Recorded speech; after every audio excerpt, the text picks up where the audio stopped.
Hello everyone, I am Oscar Cruz, an associate at the Wilson Center's Latin American program. Today I am thrilled to be joined by Ricardo Zúniga, a friend and a former Wilson Center colleague. Ricardo is the Principal Deputy Assistant Secretary and a Special Envoy for the Northern Triangle in the State Department's Bureau of Western Hemisphere Affairs. Prior to this appointment, Ricardo was the Interim Director of the Brazil Institute and a Senior Diplomatic Fellow at the Latin American program of the Wilson Center. Ricardo is a career member of the U.S. Senior Foreign Service and has served as Director of the International Student Management Office at the National Defense University of Washington, D.C. He was also a U.S. Consul General in Sao Paulo, Brazil, and he also served as a Special Assistant to the President and Senior Director for Western Hemisphere Affairs in the National Security Council in the Obama White House. Ricardo Zúniga, many thanks for joining us. Gracias por acompañarnos. No, gracias a ti. Thanks. So good to see you, Oscar. I want to start this conversation by asking what Hispanic Heritage Month means to you and why it's so important that we celebrate it. Well, to me, it's really a reflection of the importance of the contributions of so many generations, but especially now when the country has such an enormous presence from all over the Americas. And I really do think of it as something that is really about the Americas because we tend to think about this, the region in terms of Spanish-speaking America, and that's important. But having worked quite a bit in the Caribbean and with Caribbean countries, but also in Brazil, for me, it's really an important time to celebrate how closely we are connected to a part of the world that doesn't always come top of mind, certainly in policy work or in commercial work, but it's really more closely linked to life in the United States than any other part of the world. You were born in Tegucigalpa, Honduras. Tell us more about these early chapters of your life, your family's journey to the United States. And if possible, please share with us one of the memories that you cherish the most from your life back in Honduras. So my mother's was born in the United States, from the United States. My father from Honduras, and they met in Spain when they were both studying. And then he was a military officer in the Honduran Armed Forces, and we came up in 1977. He came as a military attaché, and so we've stayed ever since. As it happened, we had family in the D.C. area.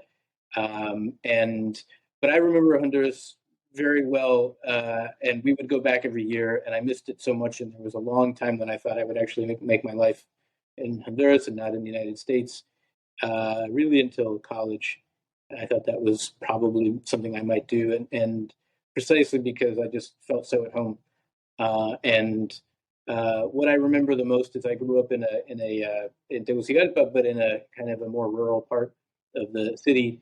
And I remember I can still be brought back by just like the sound of wind and pines, which is, if you know that part of Central America, you know it's not tropics, it's pine woods, and it feels like you could be, somewhere in the Rockies or something like that. And it just, that to me is still very evocative. I have. And I certainly the food is a definite plus, and I still make that at home. Taught my daughters how to make chismol. If you're from Honduras, you know what that is, and ceviche and the Central American style, and all of these things. You're making me hungry right now, Ricardo. Yes. So tell me, how did your bicultural background help you find your passion for diplomacy and the issues that you have worked on throughout your career?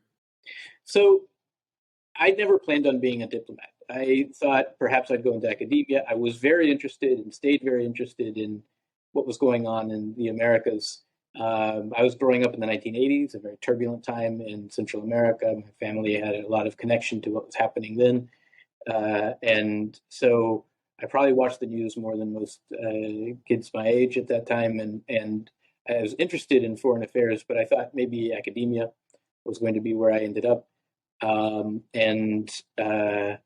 What happened was that there was an internship that was offered by the Department of State overseas, and I did an internship at the U.S. Embassy in Uruguay, and worked in all different parts of the embassy. Discovered that this was actually something that I enjoyed, that really called to me, and the idea of helping bring countries together, of bridging differences, of dealing with conflict, and certainly I thought that um, that the idea that we would support democratic governance and human rights was something that I could very much be wanted to be a part of. So I know it helped me tremendously in terms of very quickly being able to adapt. I'd grown up in two cultures, and that was just as natural as breathing to me. And so it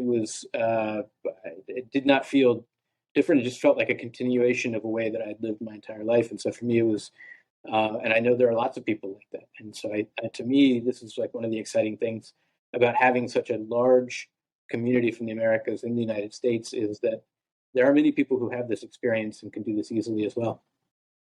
When you joined the U.S. Foreign Service in the early 1990s, there were over 22 million Hispanic Americans in this country. Today, there are more than 62 million. From your perspective, how has this population shift transformed the U.S., its foreign policy priorities in Latin America, and most importantly, the State Department?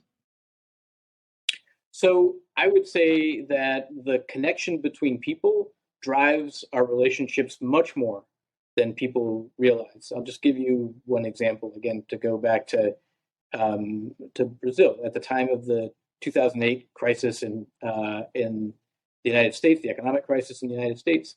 It was Brazilian tourists who saved Florida's economy almost more than anything else. And they had such close connections and affinity for the United States. There is no part of the world where we share such a belief in what the world should look like, what the world should be like, how people should live. People should have access to opportunity. People should be able to have opportunity. They should be fostered and promoted. People should live in free societies. Education and family are important. There's so much that it makes it very easy for our cultures to kind of flourish together. And what you say is completely right. The country has gone through a transformation. The United States has gone through a transformation, and you cannot separate that from our foreign policy interests. Absolutely, our success is dependent on it. To a great extent, what we see now, this great phenomenon in the Americas of mass migration, which is affecting, it's a dynamic everywhere across the globe. We definitely see it affecting not just the United States, but really every country from Chile to Canada is seeing some of the largest flows in history. And a lot of what drives that is a sense that people have an opportunity in the United States, and we've seen it. In my neighborhood, which has there's a very large population of people from Guatemala, from Bolivia, from many parts of the Americas, what I see is people who've made their lives here and have been successful here and are helping their communities in their home countries. But that connection becomes more important every day because it's a family one and a social one, which goes far beyond policy. Throughout your career, you have held many prominent roles. For example, you served as a special assistant to the president and senior director for Western Hemisphere Affairs at the National Security Council in the Obama White House, where you played a very key role in brokering the normalization of relations with Cuba. How has your cultural background and your personal experience as a Latino helped you understand international events and enhance diplomatic negotiations? It's really incredibly useful because one of the most important traits that any diplomat for any country can have is to put yourself in the place of the person that you are negotiating with, competing against, working with. And I think that understanding that we don't share the same history or the same sense of history or the same understanding of how we arrived at this point in history is really crucial.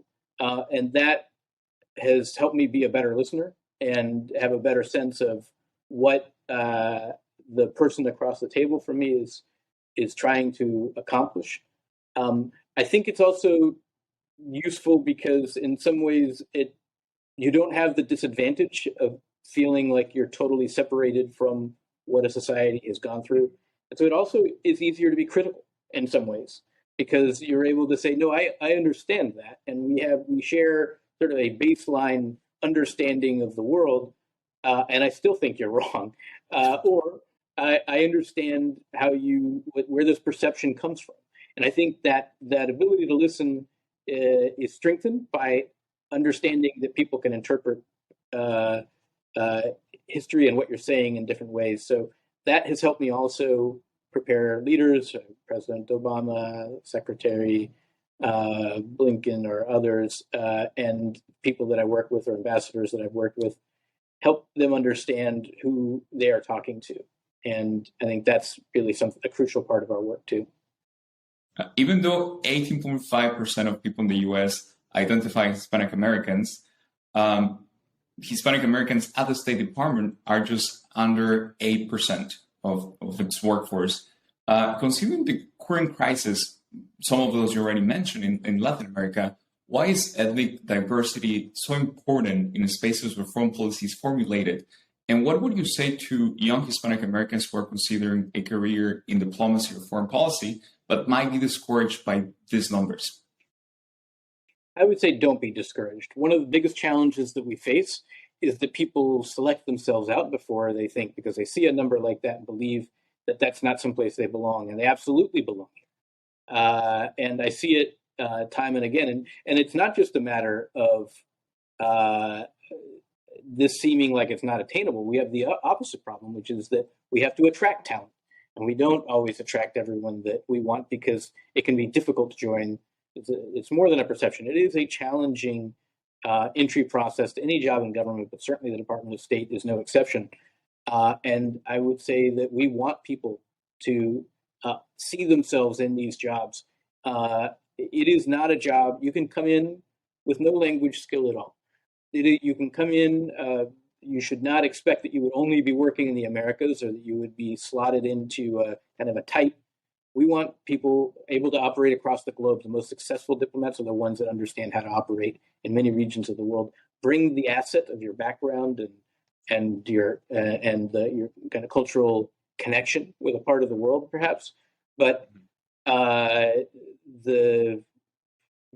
is a job that benefits from having incorporating the full spectrum of American society, and you cannot leave the Hispanic community out of this kind of representation overseas.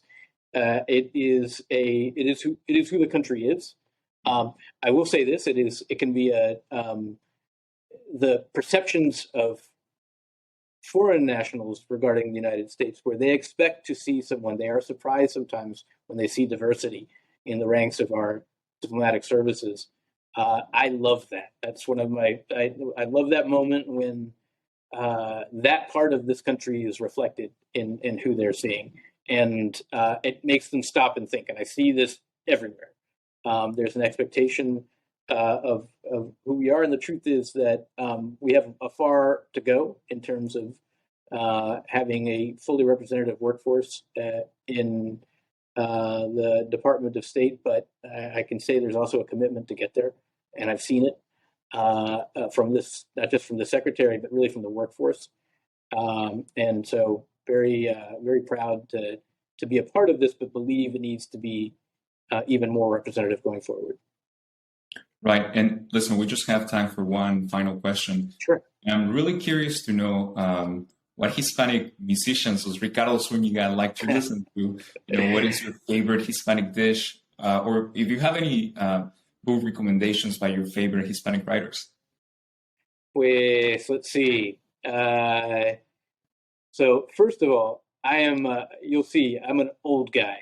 I don't always look it, but I'm an old guy. And when I served in Cuba, Son Cubano just completely took me. I love Cuban music, especially some older versions of it, because you can see how it connects to so much music that came forward. So I do love en salsa and so forth. Definitely, I'm a Caribeño at heart, and so that's true.